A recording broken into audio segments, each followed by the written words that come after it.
forwards, engage the belly. Exhale, folding, bend through the knees.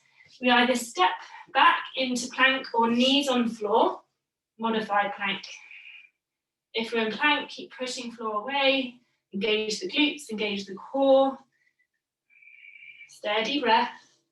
Exhale, release the knees, or you can lower down. If you know chaturanga, you can lower down chaturanga. If not, release knees down. We lower all the way down towards the mat. Take the arms wide off the mat, tent the fingers, and inhale, we lift the chest into cobra. We find this oscillating cobra. So exhale, we release down, and we find our flow. Inhale, reaching the chest up. Keep engaging the glutes, press the tops of the feet onto the mat. Exhale, lower down. And we find 3 more in your own time. So keep flowing with your breath. That's it. Exhale to release. Inhale, spiraling the chest up. Nice. Exhale, release. 1 more round.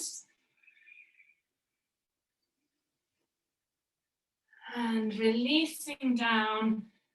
And we're going to find Salamabhasana. So we first of all reach the arms back. Take the palms towards the floor. And then inhale, we're going to lift the chest and lift the arms back. So you reach back. At the same time, we're going to now lift the legs slightly off the floor. Keep the neck nice and long, keep looking down. Keep the breath flowing. Really great for the lower back, strengthening the lower back, this one. Exhale, release down, just take one cheek towards the mat. Maybe just take the hips side to side, let it go.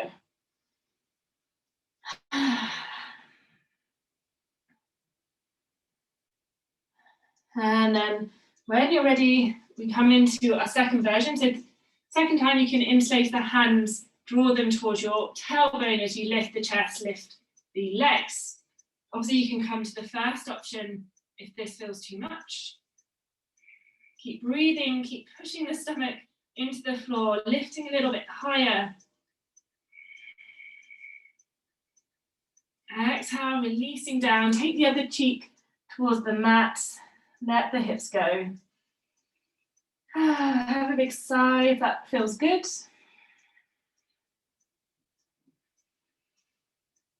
And we have 1 more round of back bend. So you can either do the option A or option B, or this third option is slightly more for the lower back. So if you have any lower back issues, then I recommend doing the first one. Take hold of your feet or your ankles as you bend the knees. On your next inhale, we lift the chest, we kick the feet into the hands, and lift high, keep breathing.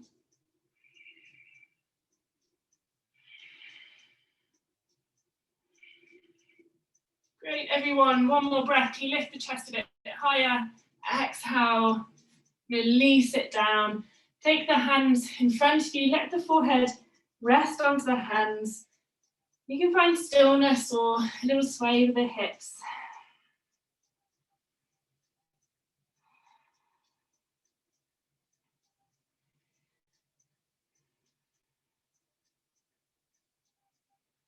And on your next inhale, we come back to all fours.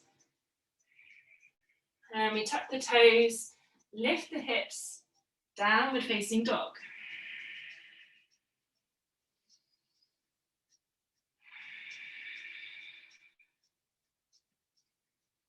Finding your breath here, 2 more pleasant breaths.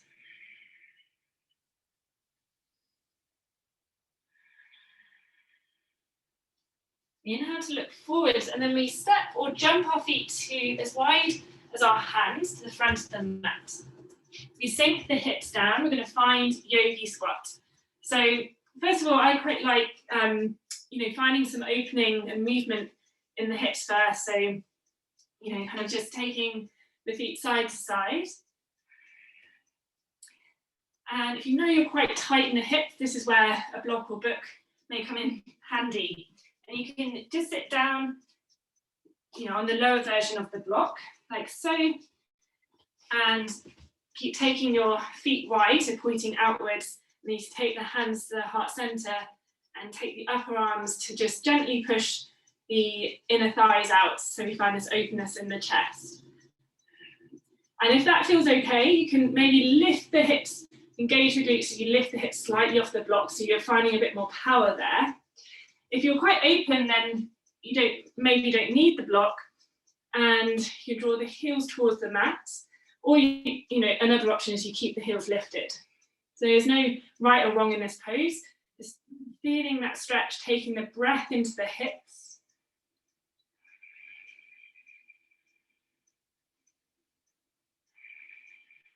And one more breath here.